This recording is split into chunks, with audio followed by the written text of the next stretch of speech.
Bermeoko portuan 11 ontzi handi eta beste 10 txikiago daude. Gainontzekoek Bilboko itsasadarrean jarraitzen dute babestuta. Hondarribiko portuan berriz itsasontzi guztiak lotuta.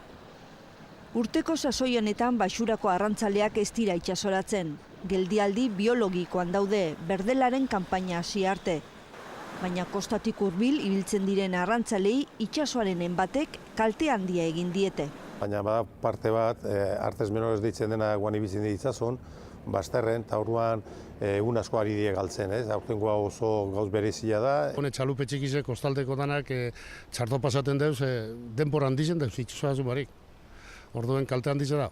Negun beti ikusi du honek, bai holan no hainbeste denporan ez. Hilabetean 5 denborale eta nolakoak. Arrantzale zaharrenek ere diote ez dutela horrelako deskalabrurik gogoratzen. Oraindik goiz da kalte ekonomikoak zehazteko, baina egun asko galdu dira lanik egin gabe. Eta okerrena, datorren asterako ere, itsaso zakarra eta giro nahasia aurre ikusten dela. Eta asteburuako, astaleneko astearteko berriz oso txarra ematen nahi da, eta niztak inoiz bukatuko den, baina azken finean egun asko galduko dira bai.